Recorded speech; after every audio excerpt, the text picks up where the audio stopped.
Major League Baseball International's coverage of the 1999 World Series Game 1. Welcome to Atlanta, Georgia, as the Atlanta Braves, the pennant winners in the National League, set up their chop shop, hoping to do that to the New York Yankees here at Turner Field in Atlanta, Georgia. The Yankees, winners of the American League pennant, going for their 25th World Series title. Game 1, the New York Yankees, with Duque on the mound against the Atlanta Braves, and yes, Greg Maddux will make the start here in Game 1.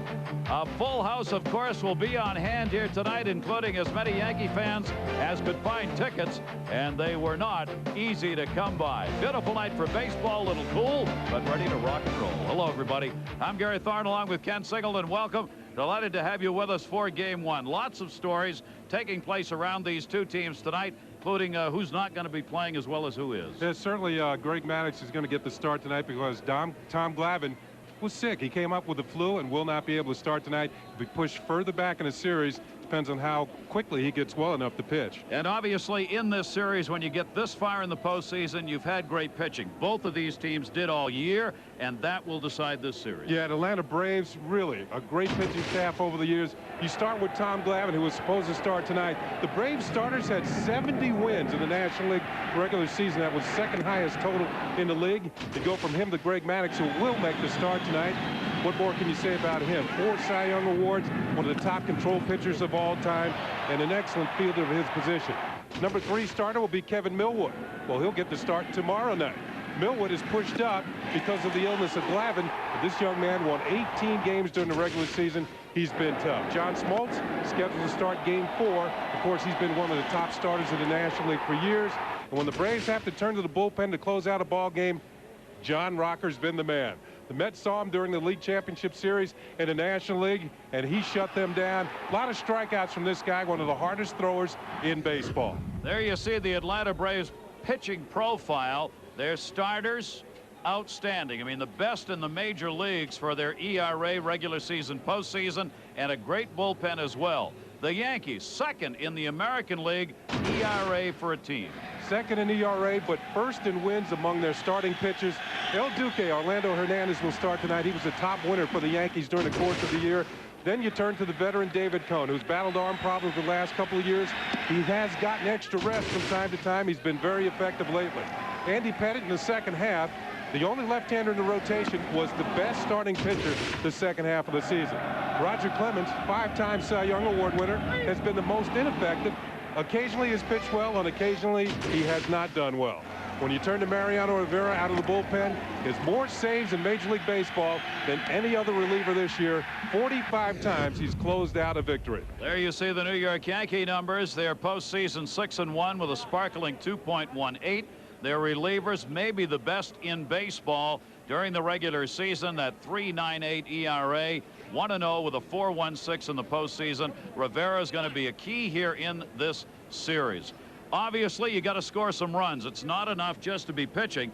For the New York Yankees, they have 2 of the top 3 best averages in the American League in the lineup. Yeah, they are strong up the middle with Derek Jeter at shortstop and Bernie Williams in center field. Derek Jeter, well, he led the major leagues in hits this year with 219. This is a home run in the League Championship Series. He also does the job very solidly defensively at shortstop. Can climb the ladder, makes all the ground ball plays. Derek Jeter, certainly an all-star performer. The same can be said for Bernie Williams in center field. He has 2 home runs in the postseason, which leads the Yankee ball club, and has made some great plays in the outfield. Bernie Williams always hustles down the line. He and Jeter are the first 2 Yankees since 1937 to have 200 hit totals. Those are great numbers right there for Derek Jeter, the 349 average, 102 RBIs. Bernie Williams in center at 342. 25 homers and 115 RBIs. That's the meat of the Yankee order when it comes to driving people home. For the Atlanta Braves, Chipper Jones, regular season, great year. A great year, and he started to come on at the end of the tail end of the National League Championship Series against the Mets. Maybe starting to find the range with the bat. He also plays a solid defensive third base. He made some big plays during that series. Eddie Perez, I think there was any surprise in the postseason, it's been him. The big bat for the Braves during the championship series, the MVP of that series, made the plays offensively and defensively. Eddie Perez having a great postseason. Regular season, Chipper Jones, 319, 110 RBIs, 45 homers, among the top 5 in the National League in homers. And Eddie Perez, the MVP, as Ken said, a great 389 average. Nobody expected those kind of numbers from Eddie Perez in the postseason. So now we come to game 1 of the World Series. How many games and who takes it home? Well, they're good hitters. They're professional hitters. They're disciplined hitters. They don't have guys, you know, swinging from their heels, trying to hit a home run on every swing. And, you know, when you face hitters that stay within themselves, they're a little bit tougher to pitch to. So he knows he's got to throw strikes tonight, and that if there's any club that could probably hit Greg Maddux, Kenny, these New York Yankee team with their patience probably can. Yeah, they're going to make him throw the ball over the plate. As he mentioned, the guys who are easier to pitch to are the ones who are free swingers, and they go after every pitch. He knows he doesn't have to throw them strikes. Against the Yankees, he's going to have to get the ball over the plate for them to swing. One of the things the Yankees do, maybe better than any other team, they try and get the opponent and the pitcher to throw a lot of pitches, get him out of the game early. That's how they won a world championship last year. They were the most patient team in baseball as far as the number of pitches it took to get them out of the batter's box. This year a little less so in the number, but nevertheless tough. Mel Stottlemyre, pitching coach, with a towel draped over his shoulder there, taking a look around as he's preparing El Duque of the Yankees to make the start tonight. Hello, Duque started. Players, though, even though it hasn't been that many years that have gone by, you're going to see a lot of new names, especially for the Atlanta Braves, hanging around, and those who are gone. The ones that are here are Tom Glavine. He's already coming out. Let's go to the public address announcer, Bill Bowers. Joe Torre.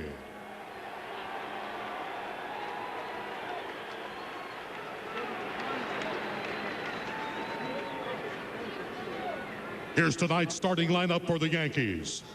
Leading off, playing second base, number 11, Chuck Knobloch.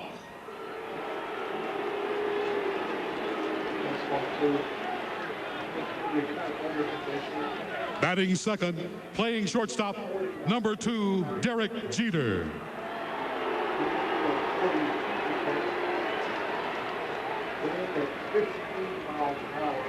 Batting third, playing right field, number 21, Paul O'Neill.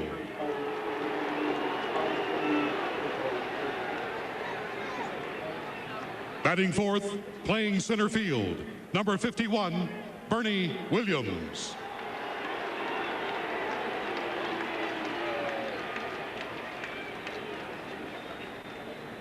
Batting fifth, playing first base, number 24, Tino Martinez.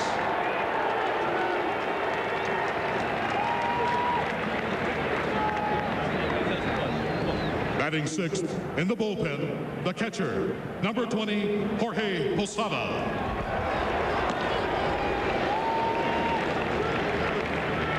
Batting seventh, playing left field, number 17, Ricky Leday.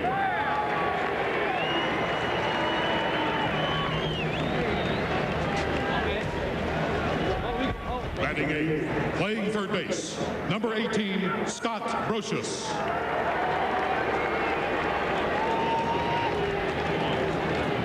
And the pitcher in the bullpen, batting ninth, number 26, Orlando Hernandez.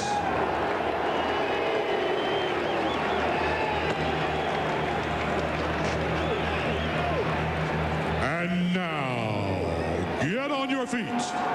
It's time to introduce your 1999 National League champion, Atlanta Braves.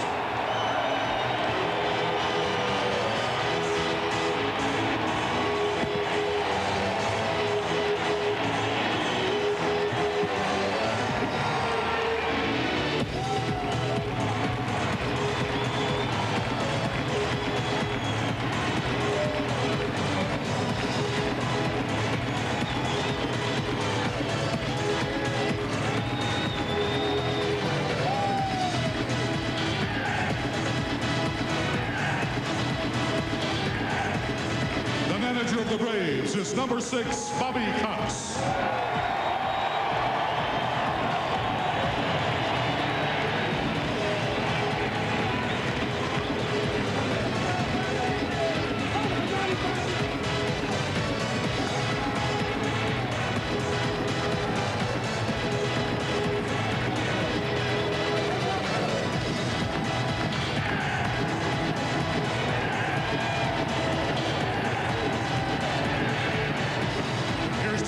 starting lineup for the Braves. Leading off, playing left field, number 27, Gerald Williams.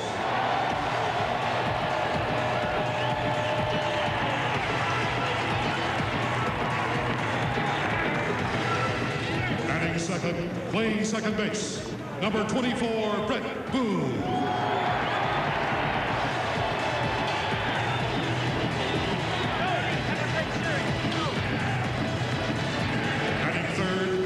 Third base, number 10, Chipper Jones.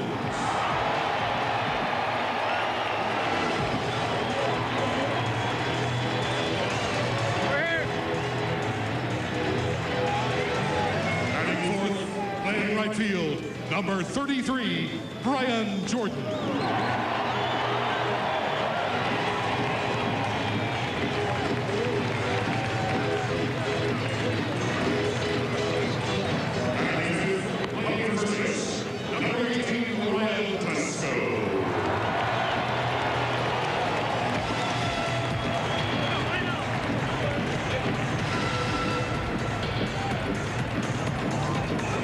Sixth, playing center field, number 25, Andrew Jones.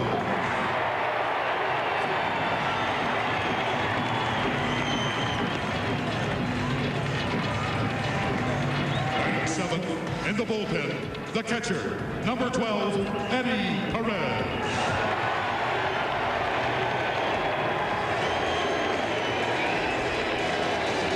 Batting eighth, playing shortstop, number 22, Walt Weiss.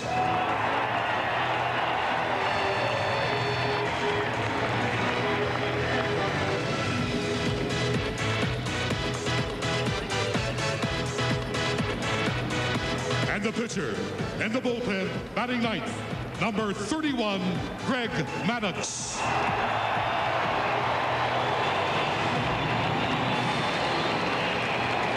So there you have the American League and National League pennant winners, the Yankees and the Atlanta Braves. For the first time since 1995, we have the teams in the World Series with the best records in their respective leagues. So these are the best in either league this year by win total. Way it ought to be. The American flag, a huge flag, will be unfurled in the outfield as the color guard will present the colors outside the first baseline. And Atlanta native Monica is going to be singing the national. How they're going to get that furled up again is Warren Spahn pitched the best years in Milwaukee when the Braves were there, and Chipper Jones came out to take that first pitch. He used to throw a lot harder, but do you know that Joe Torre was the catcher when Warren Spahn won his 300th game for the Milwaukee Braves? There they are. A big hug when Warren Spahn came out. He and Joe Torre met out on the field. Spahny's nonplussed by the whole thing, isn't he? Just kind of walking off as though, of course I'm here. I belong here. Hall of Famer, won 20 many times in his career with the Milwaukee Braves, and started out with the Boston Braves. The Braves have been in Boston, Milwaukee, and now Atlanta. Warren Spahn's number retired. Used to pitch with Johnny Sain in a rotation where they used to say Spahn and Sain and pray for rain because they didn't have anybody else to start. So those two, when they went out there, generally won. Players now get a chance to take a final warm-up here along the sidelines. Get ready for this game. Bobby Cox, an Atlanta Braves ball club that won 103 games during the regular season. Number one, as Kenny said, in the National League in wins. New York Yankees with 98, the best in the American League. Playing the New York Yankees, a club for which he played third base back in 1968 and 69. Bobby Cox. Yeah, we still have some stuff on them, you know, reports and stuff from '96 and what we had this season. And they're solid. There's no doubt. You know, they're as solid a ball club as you could ever put on the field. They have great pitching, great bullpen. They know how to play baseball, and they don't strike out much, and they put the ball in play, and they got those type of hitters that not going to hit 40 maybe or 50, but they're going to hit their 15 to 25. And A lot of times those come at the right time and win ball games, but they do put the ball in play well. They don't strike out a lot, and they're solid. When somebody mentions the Yankees, the first thing that comes to my mind is solid. Well, you get the feeling that Bobby Cox has a lot of respect for his opponents in this world. Before a sellout crowd, obviously, here at Turner Field in Atlanta. There he is. He didn't expect to start. He got a call from Tommy Glavine after 11 o'clock last night. Glavine called Maddux, said, I am really sick. I've got to call Bobby Cox and tell him, I think you're going to have to start. That's how he found out. It's kind of interesting that he called Greg Maddux first before calling his manager to let him know, just to warn his teammate, hey, you're going to have to pick me up. I will not be able to start in the game. So Tom Glavine not even in the ballpark. He stayed at home and with the illness. But when you have a second choice, this is not a bad second choice. No. Four-time Cy Young Award winner. Yeah, 12 consecutive years. He's won 15 or more ball games. He won 19 games for the third time this year. Maddux will go. Let's take a look at the MasterCard lineup for the New York Yankees. Chuck Knobloch leads it off. Derek Jeter will bat second. Paul O'Neill third. Out of Puerto Rico, Freddie Williams in the cleanup spot. Tito Martinez behind him. From Puerto Rico, Jorge Posada will be doing the catching. Ricky Leday gets a start. He would not have started against the left-hander Glavine. He does start against the right-hander Maddux. Scott Brocious will bat at the 8th spot, and El Duque Orlando Hernandez from Cuba will bat 9th. Defensively for the Atlanta Braves, a very speedy outfield with Gerald Williams, Andrew Jones, and Brian Jordan from left to right. In the infield, it's Chipper Jones, Walt Weiss, Brett Boone, Ryan Plesko, Eddie Perez doing the catching for Greg Maddux, who is like the 5th infielder because he is such an excellent fielder. 9 times he has won the Rawlings Gold Glove Award. Here we go. Game 1, 1999 World Series. Greg Maddux ready to go. Knobloch in. We're underway. And the pitch is taken down low for a ball. There is Knobloch, the second baseman of the Yankees, whose offense is the reason he stays in this lineup. 267 in the postseason for him with the 1 RBI. Maddux on the outside corner for a strike. Right away in this game and this series, you will notice a difference between the styles of the leadoff hitters and Chuck Knobloch and Gerald Williams for Atlanta. Chuck Knobloch will take a lot of pitches, not afraid to hit with 2 strikes. Gerald Williams usually up there swinging, trying to get on base with hits. Knobloch during the regular season at .292, has power, 18 home runs, 68 RBIs. 18 home runs for a leadoff batter is a pretty solid number. That represents a career high. There is Gerald Williams, who does have some power himself with 17 homers. That one blooped out to right field. Brian Jordan coming on. And Knobloch is retired.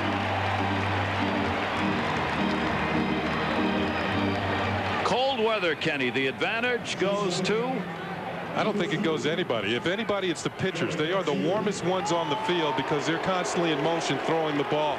The temperature here tonight is expected to go down even lower during the course of the game as the night gets further on towards midnight. But this is very unusual for this time of year to have it this cold here in Atlanta. That is cold. 55 degrees Fahrenheit, 13 Celsius to start the game, and a brisk wind blowing from left to right. Derek Jeter. First ball hitting right off the fist, fouls it off, strike 1. What a year Derek Jeter had. He's continued it into the postseason. He hit .349 during the regular season, .387 so far in the postseason. 24 homers and 102 RBIs for the number 2 hitter. Maddux up high, 1-1. Gary, I mentioned in the opening that I think that the Knobloch and Jeter are the keys to the Yankee offense, and I think they are much better at what they do than Gerald Williams and Brett Boone, their opponents in the 1-2 slots for the Braves. Up the middle, base hit. So the man who led the American League with 219 hits during the regular season gets one off Maddux, a 1-out single. Yankees' first hit of the '99 series. My point being that Knobloch and Jeter between them scored 254 runs this year. Only one other pair of teammates had more in the American League, Roberto Alomar and Manny Ramirez, who had outstanding years for the Cleveland Indians. But those two aren't in the World Series. Derek Jeter picks up the first hit of the series, a solid single to center field.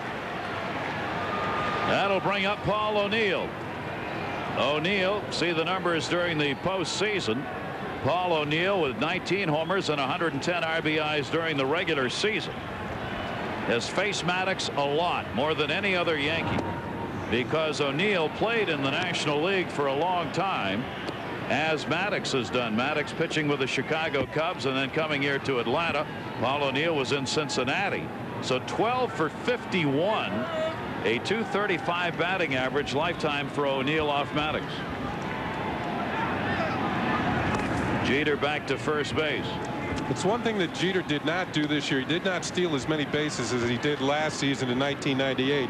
And the reason being, he had many more extra base hits. He didn't have quite as many singles this year, but he's still capable. He had 19 steals during the regular year. Caught 8 times. Pretty good lead at first. And the throw over again by Maddux. Maddux, a good job at holding base runners on, but his delivery to the plate can take a while. 21 for 31 in stolen bases during the regular season against Maddux. That's a lot of attempts, even against a guy like Maddux who pitches a lot of innings. 1-0 delivery to O'Neill. Left field. Gerald Williams. 2 down.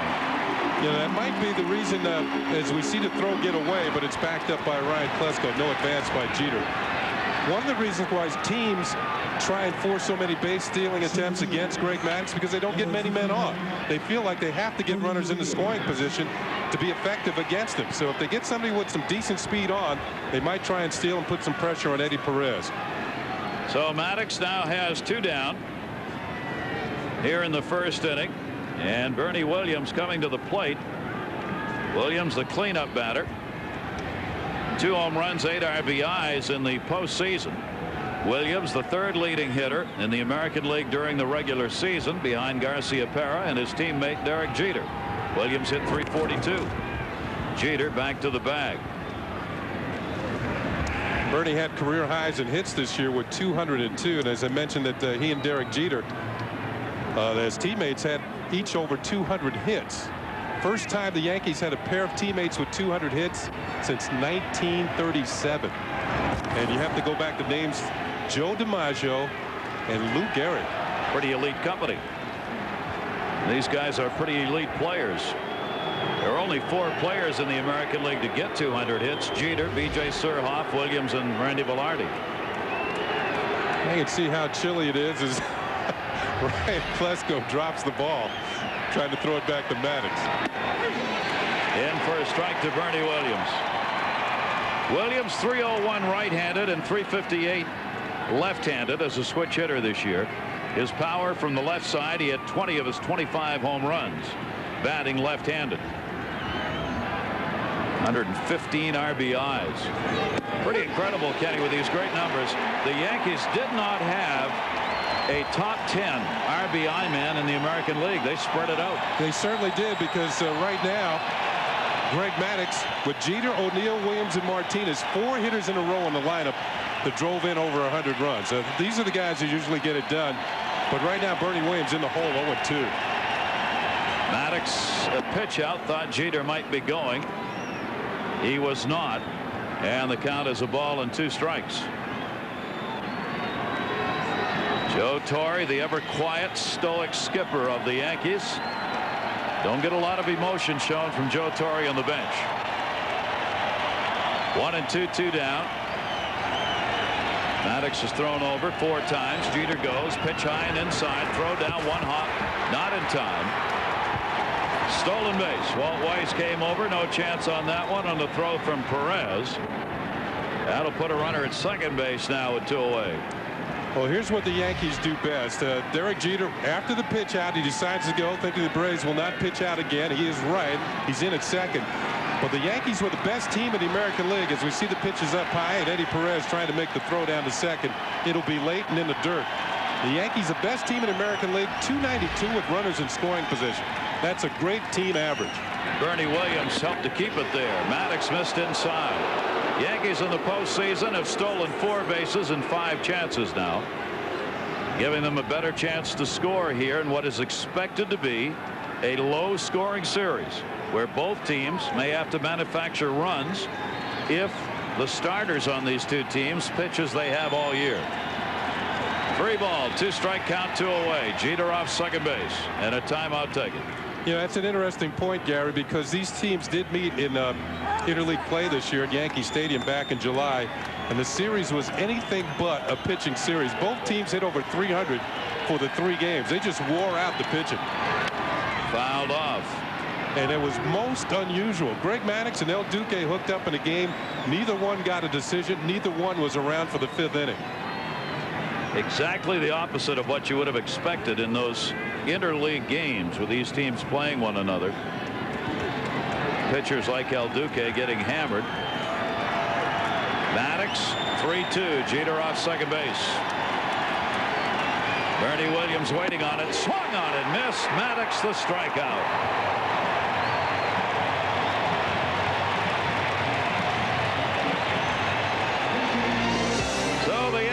No runs, a base hit, 1 left on. Maddux gets the K to end the inning. This is being brought to you by MasterCard. Great to have you with us around the world. And for those of you who have emailed us, we will get to some of those tonight here in Game 1 in Atlanta. We are delighted to have all of you with us. Orlando Hernandez. He's either 30 or 34 years old, depending on whether you believe him or his birth certificate. Take a look at the MasterCard starting lineup for the Atlanta Braves. Leading it off, Gerald Williams, Brett Boone second, Chipper Jones, followed by Jordan in the cleanup spot. Brian Klesko, the left-handed hitter in there, Andrew Jones, Eddie Perez, Walt Weiss, and Greg Maddux. Defensively for the New York Yankees in the opening game of this series, from left to right in the outfield, Ricky Leday, Bernie Williams, Paul O'Neill in the infield, Scott Brocious, Derek Jeter, Chuck Knobloch, and Tito Martinez. Jorge Posada will do the catching for Orlando Hernandez, as he usually does. Highlighted is the second baseman Chuck Knobloch, who made 26 errors this year. 26 errors, a career high for Chuck. He's a former Gold Glove second baseman. This year he's had all kinds of throwing problems, and they haven't been alleviated as we've gotten into the postseason. Duque ready to go to work. He says he's 30 years old. That's what he claimed when he came over, defecting from Cuba. His birth certificate says he's 34. Kenny and I talking to Joe Torre today about it. Torre said he's not old enough to have to worry yet. He says he's in great shape. One of the most finely tuned athletes he's ever seen. Bill says, I don't care so long as he can still pitch. How old he is. And a strike on the outside corner to Gerald Williams, leading it off. There you see 3 games in the postseason. Fine numbers. He has never been defeated in the postseason. 4-0 is his from last year and this year. And he has never beaten the Atlanta Braves. Granted, only 2 chances. As they've rocked him in 2 regular season games, he suffered his first major league defeat in '98, a 7-2 loss at Yankee Stadium, and then this year at Yankee Stadium allowed a career high 4 home runs against the Braves. He got Williams to chase that one. 1 down. What you're looking at with the strikeout of Williams is what I was talking about. You see how the pitch might have been out of the strike zone that he chases and strikes him out. When you face Duque, you see this windup. He's more effective from the windup. You know, I dare the people at home, try and do that as many times as he does tonight.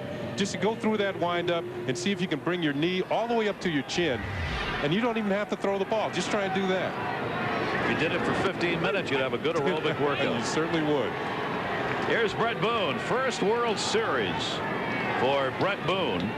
He's had a big postseason, 317, even better numbers than he had in the course of the regular season. Off-speed breaking ball, 1 ball, 1 strike.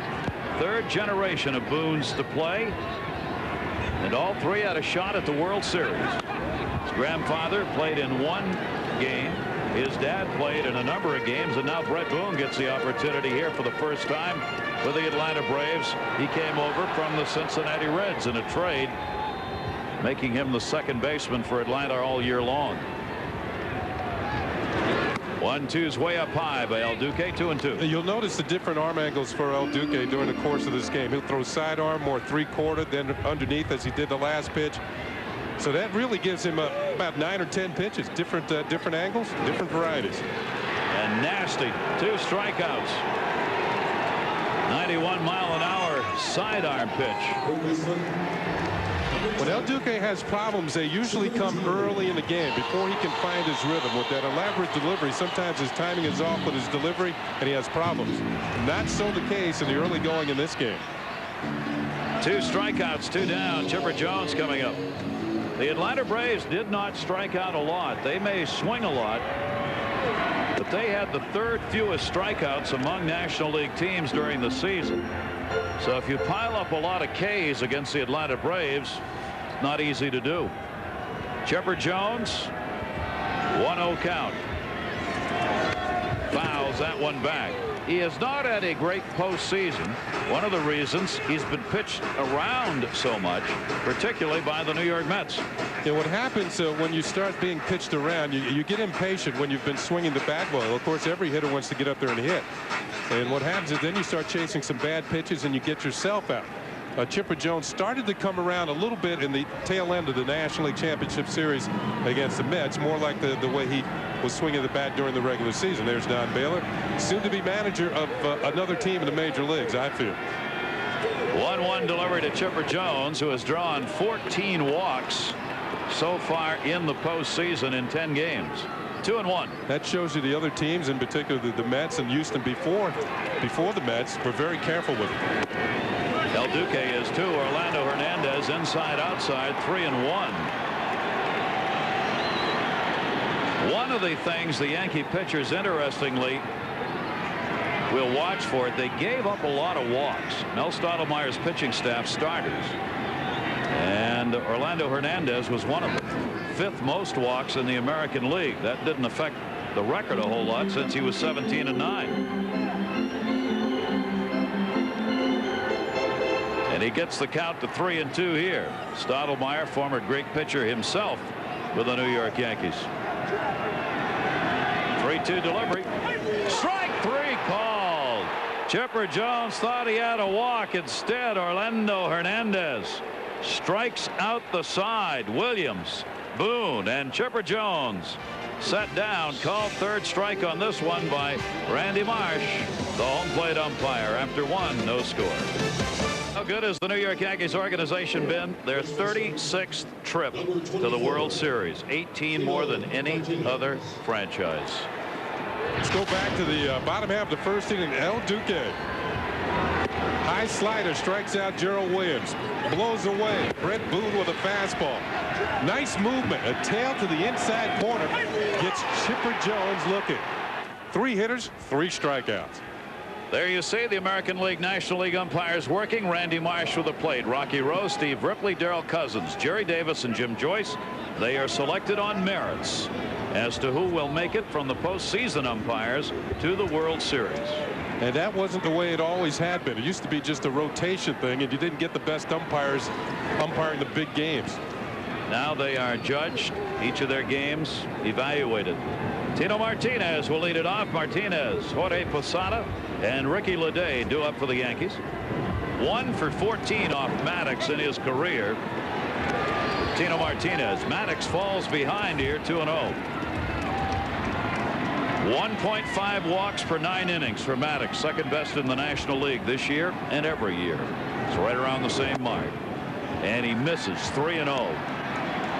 Well, leading off the inning, Tino Martinez is going to take at least 1 pitch here, try and get on base. Jorge Posada is on deck. Yankees patience shows up in the walks. They get 3rd most in the American League. And there's one on 4 straight. You rarely see Greg Maddux miss on 4 straight pitches. And a leadoff walk to Martinez.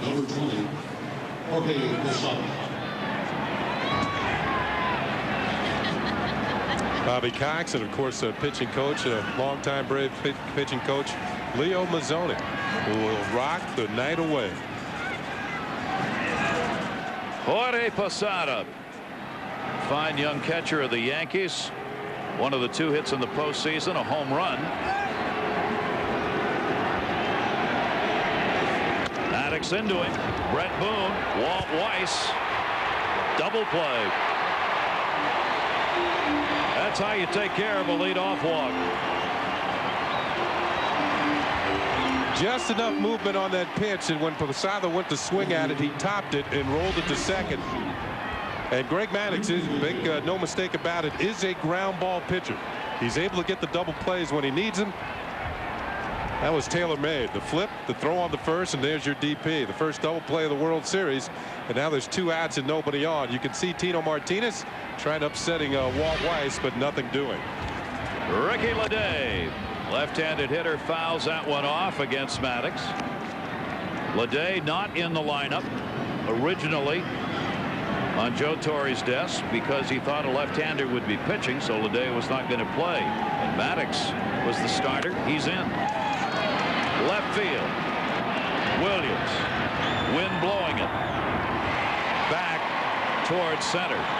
So despite a leadoff walk, he threw only 7 pitches in that half inning. No runs, no hits, no errors, and a double play to eliminate the leadoff walk. No score. Crowd roaring here at Turner Field. No score. Yankees and Braves here in game 1. We do thank all of you who have emailed us. You'll have a chance to do so during. Stuart Eustace, 20 years old, sent one from England. Says he's played a lot of cricket, has been watching baseball and likes it. Says some of the skills look similar. You think I got a chance to play baseball if I'm good at cricket?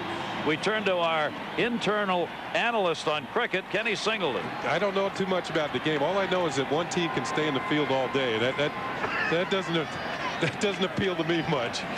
Hand-eye coordination, yes, is the same in both sports, but huge differences in the way the games are played. Yeah, you have to make some plays in the field defensively in baseball, and I don't know if that utmost is of the utmost in cricket. Baseball, you have to be able to field the position as well as hit the ball. And remember, they are very similar. The pitchers of the bowler in cricket throws the ball pretty fast. Very good. Brian Jordan up. So Stewart, give it a whirl. I know you have to watch out for a sticky wicket. That's one thing I know. I've thought that about you for years. Brian Jordan, a 3-0 count.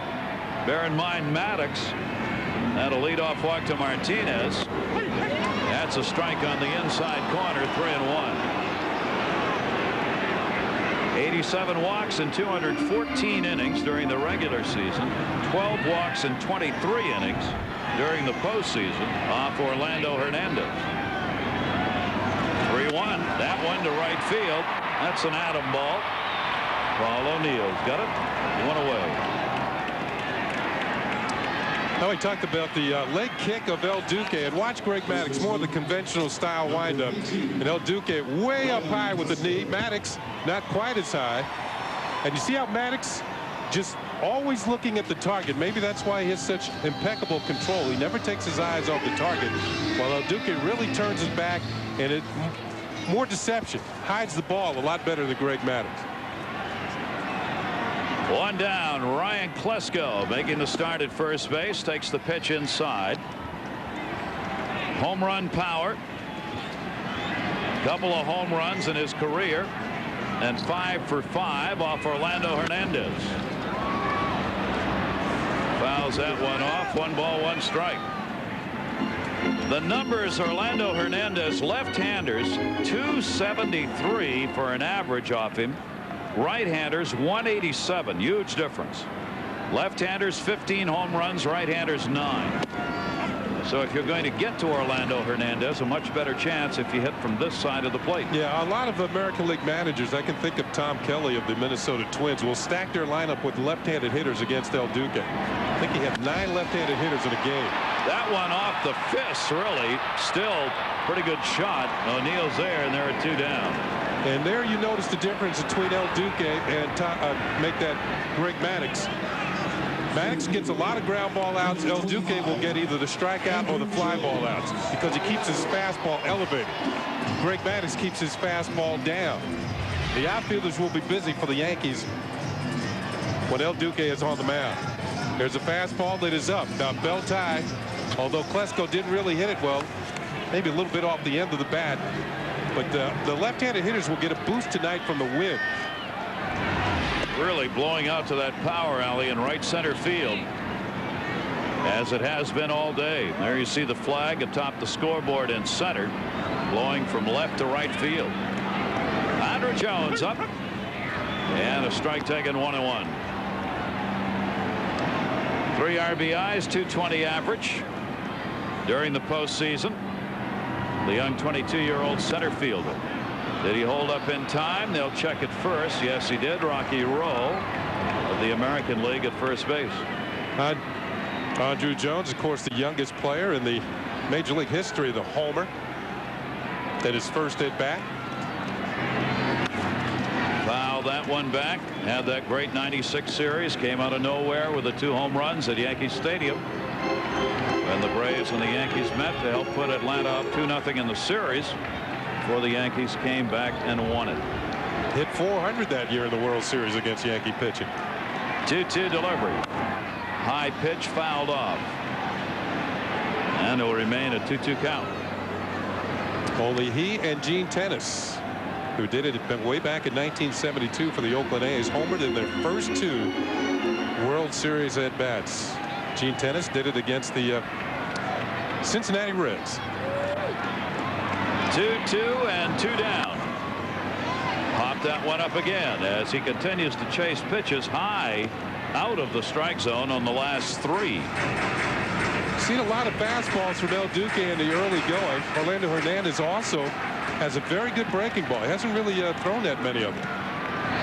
2-2 again. Right straight back. It'll stay that way.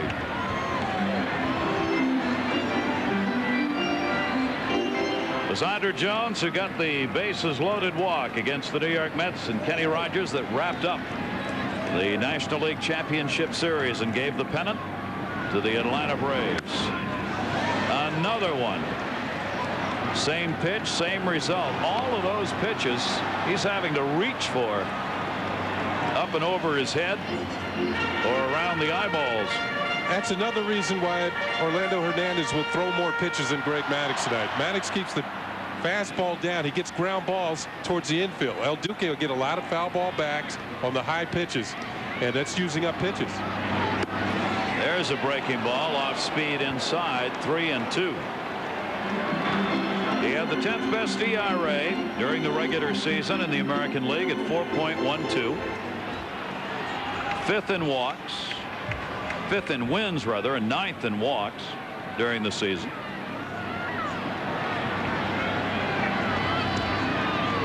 Got a 3-2 count again. Andrew Jones battling him here in this at bat with 2 down. And draws the walk. That's a good at bat for Andrew Jones.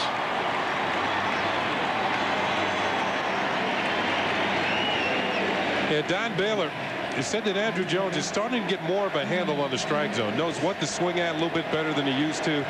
You know, young hitters have a tendency, I got to go up there, I got to get hits, I got to make a lot of money, got to get hits, got to do it that way. Well, being on base actually helps you make money too, because you score runs, and that when you go into arbitration, they look at those run totals. He's on at first base with a free pass, and that'll bring up Eddie Perez and the chant of Eddie, Eddie. They love him here. What a postseason. He's in for Javi Lopez, the regular catcher who went out with an injury 3/4 of the way through the season. And Perez with a .389 postseason average. 2 down, runner at first base. Well, we can see how aggressive the Braves are going to be. We've seen the Yankees pick up a stolen base. Andrew Jones, of course, has the ability to steal. 24 steals in a regular season. He has yet to steal one in the postseason.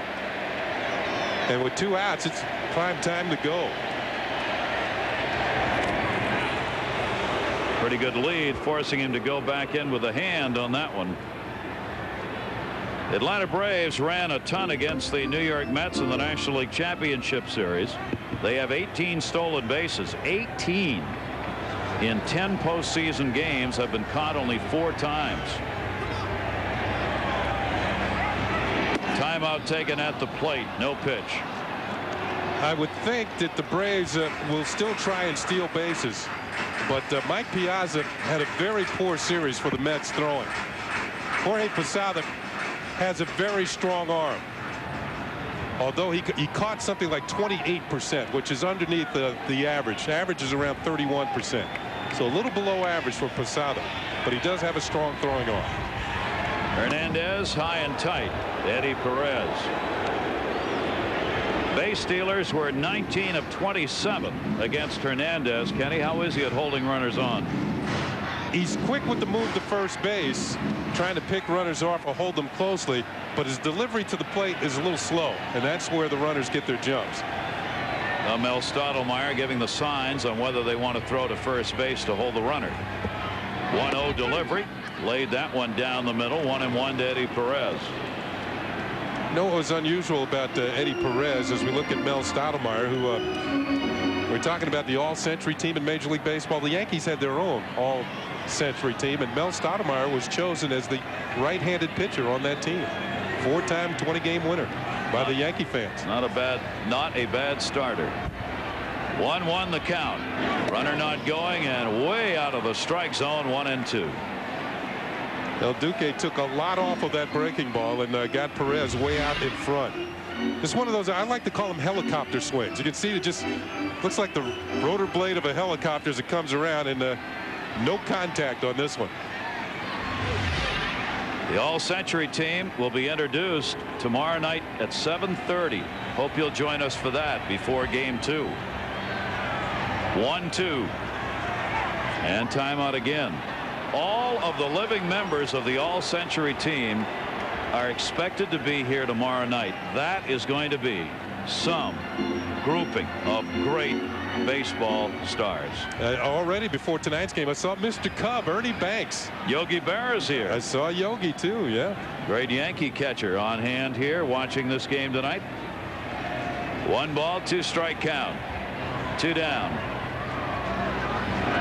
And Perez takes that one down the left field line. He was out in front of it. It'll end up in the seats. Foul ball. 1-2. In fact, Ernie said the only way this World Series could be better is if the Chicago Cubs were here. I didn't want to tell him he might have a long wait. He's had a long wait already. Eddie Perez out in front, pulls one foul. You know what's unusual about Eddie's home runs in the postseason? He had 7 home runs during the regular season. All of them were on the road. Didn't hit one here. This ballpark can be somewhat troublesome for some power hitters. Throw over to first, gets him back. Eddie Perez hit just 201 here at Turner Field with no home runs. He hit 288 with 7 home runs on the road. A substantially different set of numbers. And he gets him on that same pitch. That's 4 strikeouts in the ball game in 2 innings for Orlando Hernandez. And he fooled Perez badly. Base runner left on. We completed 2. Game 1 of the World Series. No score. Duque and his catcher Jorge Posada. And they don't want anyone to relive. Well, the story is that before each and every ball game that Jorge Posada will try and get Duque all fired up, try and get him angry before the game. You know, they go back and forth together and just kind of scream at each other. But then as the game goes on, and if they win the ball game, they all laugh about it at the end of the game. Hey, it worked again. Keep winning, keep doing it. Scott Brocious leading it off for the Yankees. He's batting in the number 8 spot. Orlando Hernandez will follow, and then Chuck Knobloch, top of the order. That one is fouled back. A 1 ball, 1 strike count. Gary, I think this is one of the subtle keys between the Yankees and the Atlanta Braves. The difference between the 2 clubs as we look at the meeting break up there that they had in between innings. When Scott Brocious is batting in the 8th spot, he usually bats 9th on the Yankee club. He got a base hit. That was up and in. And he did a little tomahawk action on that one, and Brocious has the 2nd hit off Maddux. And with no designated hitter, of course, in the National League Park as they play National League rules here, I really feel that the Yankees have less of a dead spot in their order. batting order will turn over with Brocious batting 8th as we watch him get the base hit here. Then the pitcher spot, there's a dead spot for both clubs, although the Braves pitchers are better hitters. Then right back to Knobloch and Jeter, where I feel a primetime offensive producers. I think the Braves really have 4 spots with number 8 Walt Weiss, the pitcher. Then the top 2, they're a little more dead than the Yankees. Good bunt. Orlando Hernandez. Chipper Jones came in and got it.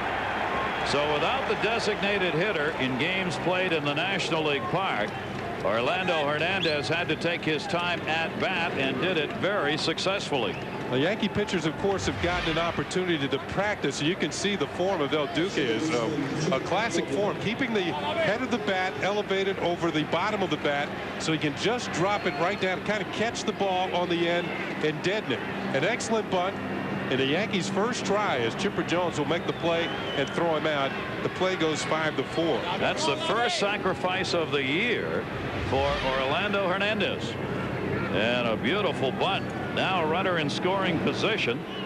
Second time the Yankees have gotten a runner there. Jeter was there with 2 down in the first inning. Now Brocious there with 1 away in the third. Down to first base. Knobloch, foul ball.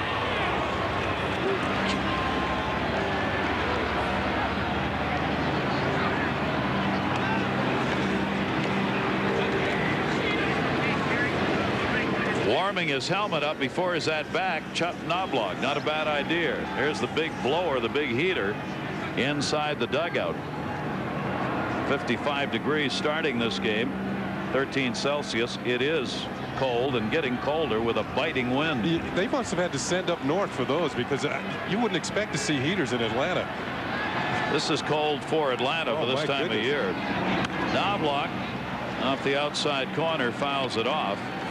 Kenny, we had a question from Thailand, Dr. Doom and all the boys at the Hair House. That sounds like a fun place. I think we ought to go there. They wanted an update on what will happen with the DH in the American League. When these two teams move to New York, they will play under American League rules. The DH will be informed. Here in the National League parks, the pitchers will hit. There's a lot of people feel he should get rid of the DH, and I'm kind of one of them. 2 of them. Knobloch, the 0-2 pitch. Center field. Andrew Jones. Throw it to nobody. Maddux is there to back it up. Knobloch retired. He's 0 for 2 and a couple of fly ball outs. 2 down. Talked about the Braves and their speedy outfield. Andrew Jones in the middle. Plays very shallow. That's why he's able to come up with a ball like this off the end of the bat by Knobloch. Other center fielders who play more deeply, the ball will just drop in front of them for the base hit. Not with Andrew Jones in the outfield. His ability to go back on the ball is a lot better than other outfielders. And he can pick off hits that might come otherwise with other center fielders out there. Makes the nice catch, but a bad throw. Can we get a trip to go see the boys at the Hair House, H-A-R-E? Where's this, Thailand? Yeah, Pattaya, Thailand. Okay. Thanks for the email. Derek Jeter fouls it back. That just sounds like our kind of place. Jeter hit .361 with runners in scoring position during the regular season. That's a big number. There were 3 guys on the Yankees, 4 guys actually with Williams, who hit well over 300 with runners in scoring position. This is how the Yankees scored 900 runs without a big home run hitter in their lineup. Key hits. Yep. Outside, 1 ball, 1 strike count. 6 for 16 lifetime off Maddux for Jeter. Chris Chambliss, their hitting instructor, has made this a very patient hitting team, which means you get pitches to hit if you wait. Another person on the Yankees has ties to the Atlanta Braves.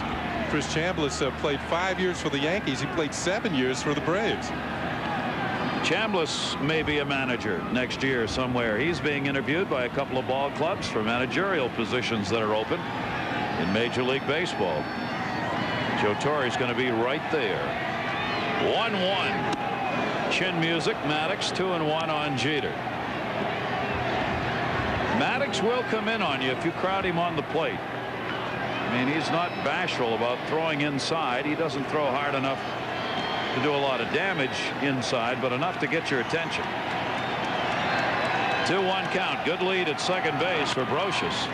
Brett Boone at second, up with it, and Jeter is retired. No runs Williams a base hit, 1 left on. Yankees have now left 2 in scoring position, and they are 0 for 3 with runners in scoring position in this game against Maddux. We go to the bottom of the 3rd, no score. No score going to the bottom half of the 3rd inning. And if you're still trying to make the major leagues, why don't you log on to MajorLeagueBaseball.com. This site gives you video highlights, live game audio. You can play online fantasy video games and purchase the latest clothing at the official store. That's MajorLeagueBaseball.com. And we invite you to email us right here in Atlanta at feedback@MajorLeagueBaseball.com. Love to hear from you, and thanks to all of you who have done so.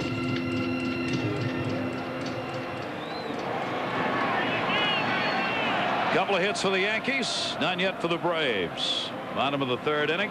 Some Yankee fans on hand here in Atlanta, which is about an hour-and-a-half flight from New York down the east coast of the United States. Walt Weiss, then the pitcher Maddux, and the leadoff batter Gerald Williams. Weiss just keeps hanging on. Bobby Cox said today, I've thought about playing different shortstop, but nope, can't do it. You see Scott Brosius is moving back now. Walt Weiss with 2 strikes, less of a threat to bunt. He played in the World Series in '88 and '89 with the Oakland A's. This is his 10th World Series game. So on just 3 for 31 in the World Series, and one of the 3 hits a homer for Walt Weiss. 1 ball, 2 strike count. The veteran shortstop, Ozzie Guillen, his backup, has been hitting the ball hard when given a chance to play, but Bobby Cox reluctant to take Weiss out. Just has great trust in Weiss at short. His defensive ability. And the breaking ball missed. 2 balls, 2 strikes on Weiss. He's used to cold weather. He's from Tuxedo, New York, which is upstate New York in the Adirondack area. A's 1st-round draft pick in 1985. He's had a great pro career. 2-2 breaking ball. See you later. Boy, did he tie him up. El Duque, Orlando Hernandez, 5 strikeouts already, and he hasn't gone through the order once yet. I mentioned El Duque usually has problems in the early going if he's going to struggle at all. Tonight he's been on right from the very beginning. Just 1 walk and 5 strikeouts. Sharp break on that curveball, as Gary called it. There's the hiding of the baseball, and there's the break on it right to your living room for call strike 3. 1 down. That'll bring up Greg Maddux. These pitchers, of course, hit all year long in their National League games. Pitches taken up high. Braves have a good hitting pitching staff. Maddux had a couple of home runs. He hit 172. Well, the Yankees figure he will hit the ball to the opposite field against El Duque. And they move the outfielders. Bernie Williams towards right center. Paul O'Neill shallow in right, and Ricky Leday well off the line in left field. They don't expect Greg Maddux to pull the ball. Fouls that one back to even the count up at 2-2. There you see the dimensions. Turner Field. Down the lines, 335 and 330, 102 meters, 101. Left center, power alleys, deep here, fouled off, 400 to straightaway center. As we said during the league championship series, this is thought to be a pitcher's park, and when you have the pitchers like the Braves have, you want to make them feel comfortable. And one thing you don't see here very often, we did see it once with Mike Piazza hitting an opposite field home run. You don't see that very often here. Long way to the power alleys. In fact, the only Yankee I saw hit one yesterday in batting practice was Darryl Strawberry, who hit an opposite field homer to the 380 side in left center. He did that again today a couple of times. 3-2 delivered to Maddux, and strikeout number 6. My. Bear in mind, we said this Atlanta team does not strike out a lot, but El Duque's got him going. I'll tell you what type of fastball he's throwing up there tonight. Now he is spotting it well, and he's keeping it elevated right underneath, right over the bat of Greg Maddux for the strikeout. He had a career high 13 strikeouts twice this past season. The last time came on August 28 against Seattle when he struck out 13. He's got 6 already. Williams up, and the off-speed breaking ball dropped in for a strike. The other time El Duque struck out 13 was against the Texas Rangers. So 2 of the better hitting teams in baseball he had his better strikeout nights again. And Williams is quickly behind on the count. 2-strike count. Gerald Williams sitting .261 in the postseason. Orlando Hernandez not wasting any time here. Williams is gone. Braves are baffled. They are not even close. Williams has struck out twice. 7 Braves have struck out. Unbelievable. He's faced 10 batters. Only 2 have put the ball in play. No score. Game 1 of the 1999 World Series. We will be right back here in Atlanta tomorrow for Game 2. David Cohn, the right-hander for the New York Yankees, and Kevin Millwood scheduled to make the start for the Atlanta Braves. 8 o'clock Eastern, midnight Greenwich Mean Time for Game 2. Major League Baseball International brings it to you. Hope you'll join us tomorrow night. Gary Thorne, Ken Singleton. The Atlanta Braves have had to readjust their rotation with Tommy Glavine, the expected starter tonight, out of there with that viral infection. It's not even at the ballpark. So he is scheduled to start now at Yankee Stadium on Tuesday in Game 3. 7 strikeouts in 3 innings. 1 walk and no hits. Twice he has struck out the side in the first and the third innings. Brett Boone. He'll take the pitch inside. Boone went down swinging his first time up. Atlanta Braves getting back into the World Series for the 5th time in the last 8 years. That's a strike on the outside corner. They are 1-3 in those World Series appearances, including the '96 loss to the Yankees. 1 ball, 2-strike count. A great decade for the Atlanta Braves. 95, the title was theirs. 96, the Yankees took it away. 1-2 delivery. Man, the Braves hitters are not even close, and they are swinging at pitches way out of the strike zone. 8 strikeouts, and that's 5 in a row. This time the change of speeds on the breaking ball. El Duque with that windup. You know, watch the leg kick, how he hides the ball, drops down, sidearm breaking ball. Boone swings and misses. Wow. Chipper Jones takes the pitch inside for a ball. 9 walks in that series against the Mets. And he drills that one. Will it stay fair down the line and right? It is gone. A home run. The first hit of Orlando Hernandez.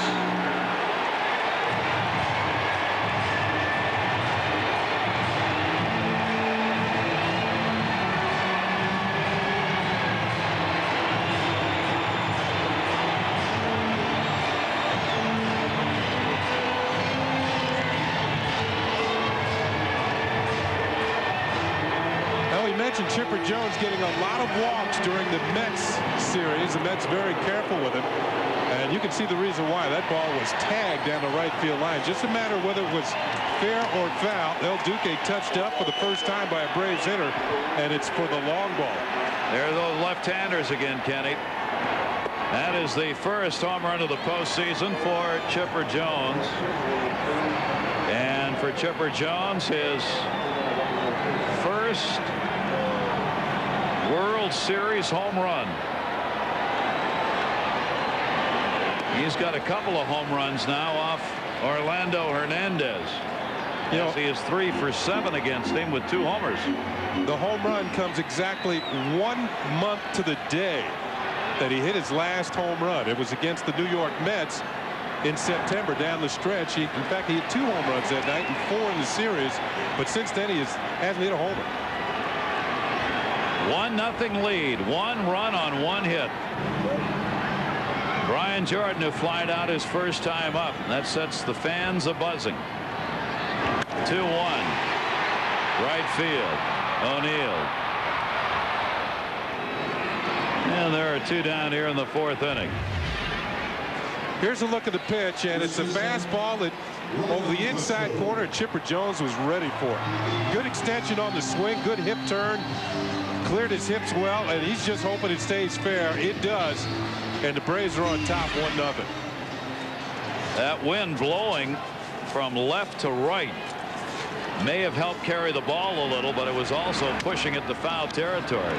Comebacker off the bat of Ryan Klesko. El Duque makes the play, but 1 run, 1 hit in the 4th inning. Chipper Jones, the MVP of this Atlanta team, puts them up 1-0. Atlanta with the lead, 1-0, as we completed 4. Where can you find the game's greatest players and today's rising stars together on one super show? It's on Baseball Max. Each week you can get all the great baseball action in a program that has all the bases covered. Keep your eye on Baseball Max. Check your local listings in your country for airtime. Kenny, you were saying between innings, El Duque, 1 bad pitch.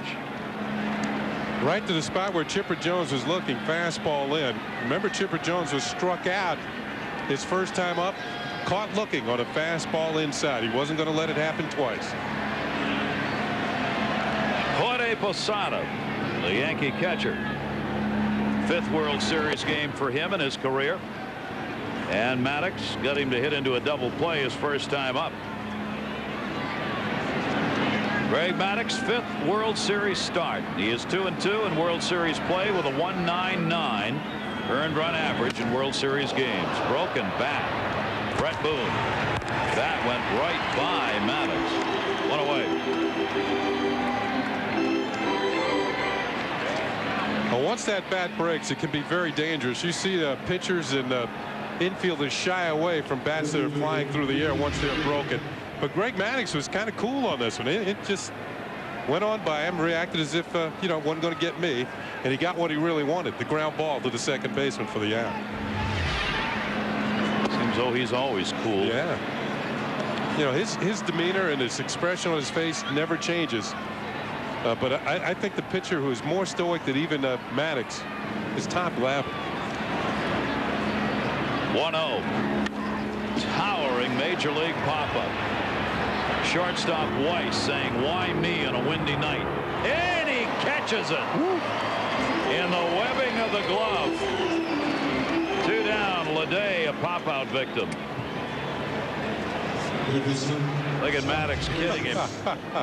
This ball, as Gary said, was way up there. Once it got up there, the wind started to play with it. And Weiss makes the catch, but I can assure you he does not want any more like this one tonight. That glove he uses is the creature, and the creature held on for the out. A brisk wind. Scott Brocious.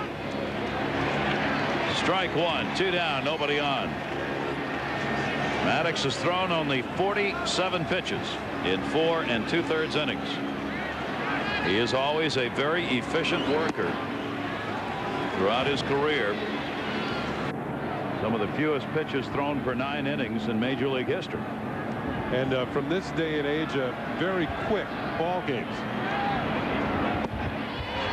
In fact, I did a game not this year but last year with the Yankees and the Braves at Yankee Stadium. Maddux pitched. It was getaway day for the Yankees. They were going to Toronto. When I got to the airport after the game, the lady at the counter, the ticket agent, told me we have 2 flights leaving before your scheduled flight. That's how quick the game was. Scott Brocious gets the base hit with 2 down. So a 2-out single in the 5th inning. The Yankees with 3 hits, all singles. Jeter and Brocious with 2. Might seem like a harmless 2-out single for Scott Brocious. He's now 2 for 2 in this game, but what it does for the Yankees, and remember their pitchers don't get an opportunity to hit very often. So what it does for the Yankees here, it gets El Duque up in this inning. He'll hit. You know, you're not looking for him to get a base hit, but at least you get him out of the way when you have the Chuck Knobloch leading off next inning. Orlando Hernandez, 3 at-bats during the regular season and picked up a single. Since the only time they hit in those interleague games. He, of course, pitched against the Atlanta Braves. The Braves winning 2 out of 3 against the Yankees. Takes a pretty good cut. 2-strike count on him. Sacrifice laid down a perfect bunt first time up. El Duque's hit this year was an infield single against the Florida Marlins down at Pro Player Stadium in Miami. Grounded to second. Brett Boone over. Gonna have to go to first with this, and gets the out. No runs, a base hit. Third Yankee base runner left on in the game. Maddux and the Braves on the Jones home run lead it 1-0. Gary Thorne and Ken Singleton, Major League Baseball International's coverage from Turner Field of Game 1 of the '99 World Series. Broadcast going around the world, including South Korea. The broadcasters on hand here for Game 1. Say hello to the folks back home. And to Sao Young Silk, a student in South Korea who emailed us about umpiring. Said the reason is I'd like to get some information about being an umpire. What are the qualifications? I'd appreciate knowing. I might be interested. Number one, you got to have a thick skin. Because both teams will get on you. Of course, you have good eyesight. That's a prerequisite, I would think, that got to be able to call balls and strikes, make the correct plays. You got to be in shape. That's a prerequisite. You have to be able to run all over the field and make the proper calls. And you got to work a lot in the minors to work your way up to the major league level. That's correct. Pitch is taken by Andruw Jones, 1-1. And you got to be willing to take a lot of grief, not only from the players and the managers, but the fans as well. 1-1 delivery. That one's to third. Brocious. Andruw Jones retired. One away in the 5th inning. Looked like a breaking ball that hung in the middle of the plate. A curveball. It's Andruw Jones is right on it. Scott Brocious, one of the better fielding third basemen in all of baseball. Might be looking at a Gold Glove award in the American League this year, and you can see, like picking an apple from a tree, he just came up with it, took a bite, threw it back to El Duque. MVP World Series. Down to third. Eddie Perez, foul ball. We've mentioned how cool it is here tonight. It was 55 degrees Fahrenheit when we started. It's now down to 49. And with a wind chill, it's 34. It feels like it's 34 degrees. Wow. You need a good chapeau on a night like this, or you can just wear a balloon. Eddie Perez with an 0-1 count. They've broken out the spring training jackets in each dugout along with the heaters. Foul back into the screen by the catcher. Perez to be followed by Walt Weiss. We've seen some of the hitters using that heater to warm their bats. Gone down there and put their bats in front of it. Knobloch has put his helmet in front of it. Soon they'll be standing in front of it. Perez will back out. Orlando Hernandez trying to remain perfect in postseason play. A 4-0 record. 1-0 in the World Series. But it's not beaten Atlanta. 0-2 right off the end of the bat. Those were regular season games against the Atlanta Braves. Well, one thing about the Braves this year, and El Duque is going up against them tonight, that the Braves had the best record in baseball against all the teams that appeared in the playoffs this year. They were 41-15 against the playoff teams. That is a great mark. Swung on and missed. 9 strikeouts for Hernandez. Generally, you consider it a success if you play 500 ball against winning teams. And you beat up on the poor teams. You win a lot of games against them. No chance for Eddie Perez. Another breaking ball, another strikeout. El Duque's had at least 1 strikeout in every inning so far. 2 down. Walt Weiss, 5th inning, 1-0. Atlanta leading Game 1 of the '99 World Series. Chipper Jones, the home run. That's been it. Inside corner strike taken by Weiss. We mentioned the fact that El Duque was able to hit last inning. Now, El Duque, if he can get Walt Weiss out, he'll have Greg Maddux leading off next inning, albeit Maddux is a pretty good hitter. But you want to have the pitcher leading off if you can. That's almost like a free out. There's Maddux on deck.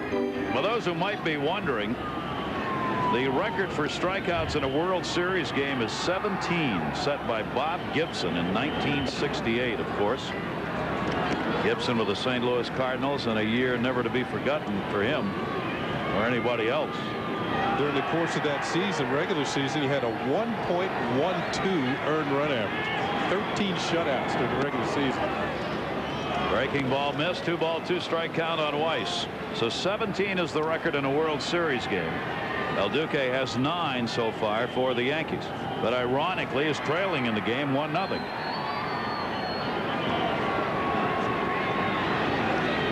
And the 2-2 chop to first base. Martinez the flip. Hernandez is over, and a 1-2-3 inning. Oh, that will retire the Braves. 5 innings complete here in game 1, and the Braves continue to lead it 1-0. Chipper Jones with a home run. That is accounted for the only run in the game. 1-0. First pitch thrown out. Warren Spahn, 20 seasons with Boston and Milwaukee when they were the Braves. Won 20 or more games 13 times. He was hooked up in a classic 1-0 game in the early 60s against the San Francisco Giants, and Willie Mays hit a home run off of Warren Spahn in the 16th inning to win the game 1-0. The thing about that game, Warren Spahn and the Giants pitcher, Hall of Famer Juan Marichal, each went the distance. They went 16 innings apiece, and the Giants won it 1-0. Classic game. Those pitchers in that time frame considered it a failure if they didn't complete the game. 16 innings. Whatever it took. Chuck Knobloch against Maddux. Knobloch has flied out twice. He is 2 for 7 lifetime now off Maddux. 1-1 count. Top of the order, Jeter and O'Neill to follow. Well, I mentioned Maddux is a ground ball pitcher, but it's no mistake that Knobloch has flied out twice. Down to third. Chipper Jones. Nice play. I was going to mention that Knobloch had more fly ball outs than anybody in the American League this year. Gets the ball up in the air. Likes the ball down low right there. Tries to pull it on the ground by Chipper Jones on the backhand. Steps into foul territory and now makes the long throw across the diamond. Nice play by the Braves third baseman. He has looked a little shaky down there at times in the postseason against the Mets. A couple of games where he had trouble handling the ball cleanly. He didn't have any trouble there. Derek Jeter coming up, 1 down. Jeter, one of the 3 singles. Brocious the other 2 off Maddux in this game. Maddux has walked 1 and struck out 2. 33-year-old right-hander gave up a lot of hits, second most in the National League this year. Opposing batters hit an incredibly high 294 off him. You would not know it by the way he finished out the season. He won 14 of his last 19 decisions, so he got it together as the season wore on, to say the least. Ended up with the 8th best earned run average in the National League and a 19-9 record. 1-1 right off the fists. Whoa. Did he heat up Jeter on that one?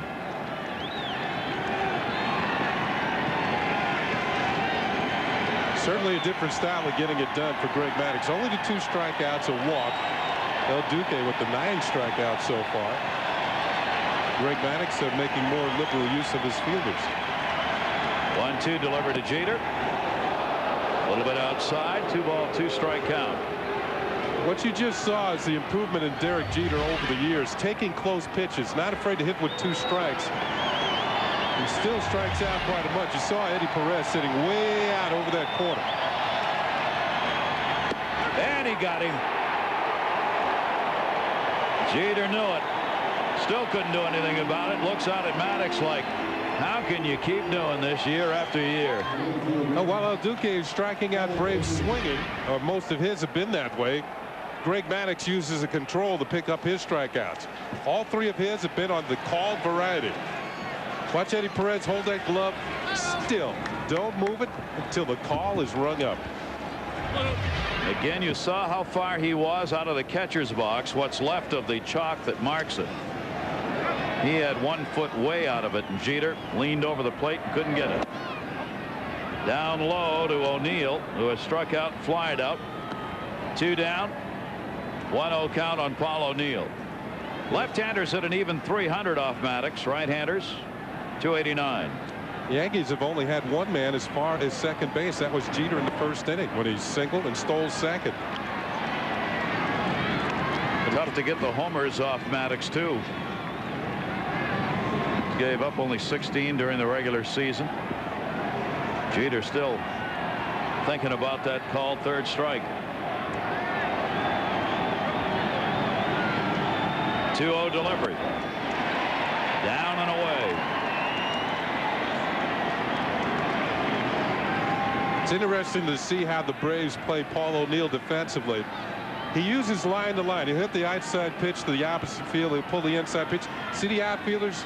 Maybe Andrew Jones in center, just a step towards left center field. And that's more in stride with the way that Maddux is going to pitch Paul O'Neill. Eating up those corners. Fans on their feet applauding for a strikeout. This is why Andrew Jones is towards left center. Maddux is going to keep the ball away from O'Neill, and he's more apt to hit the ball to the opposite field. 2-ball, 2-strike count. 2 down. Chopper. Gold Glover runs over and tags him out. And O'Neill may have given a little elbow there as he went by Maddux. Take a look here. Maddux goes over instead of going to first, tags him. Watch the elbow.